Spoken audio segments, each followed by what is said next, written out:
Hey, Simply Sugar here with the morning news rundown. Let's get right to it. So, the Supreme Court has agreed to re listen to a Louisiana case about majority black districts. This could challenge Section 2 of the Voting Rights Act itself. If the court sides against race based map making, it could gut protections for minority voters nationwide, which is funny because isn't that the purpose of gerrymandering? So if you get rid of this and don't get rid of gerrymandering, what's the point? Because you're making white districts. You're doing what you say you shouldn't do here. Anyway, let's talk about job growth. We'll go over that. Oh, only 73K jobs added last month, while on the Wall Street estimates, revisions show 250,000 fewer jobs in May and June than originally reported. Unemployment nudged up to 4.2%.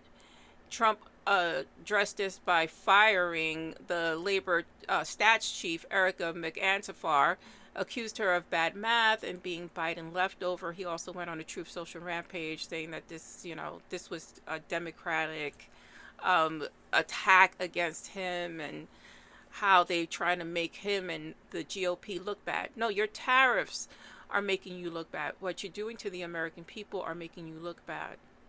It's you. It's Detective You.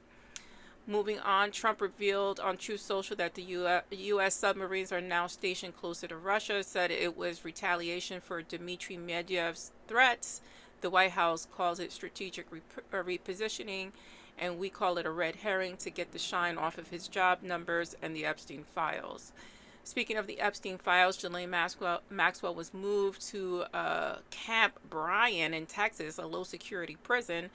Inmates there do yoga, they plant gardens, and attend life skill classes because, that's what we want. We want to make sex trafficking comfortable because that's what we're signaling here.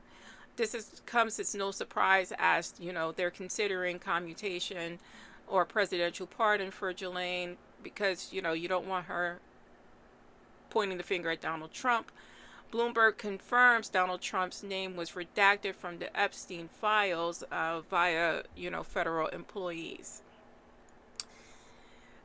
Virginia Giuffre's family, the victim of Jeffrey Epstein, who killed herself back in April, went on CNN to discuss how this is all disgusting and that Ghislaine Maxwell is a predator that should rot in prison, and I could not agree further.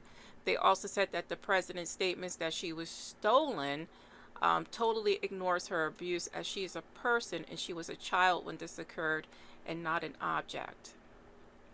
DeSantis decides that he wants to throw his hat in the fray of gerrymandering Florida, because he was jealous of Texas Abbott's ass-kissing efforts. So he's like, I want to join in on the fun. And so now he wants to gerrymander Florida. And we have Gavin Newsom, the only governor speaking up at this time. And yeah, we need to get other Democratic governors. Call your elected officials in the blue states.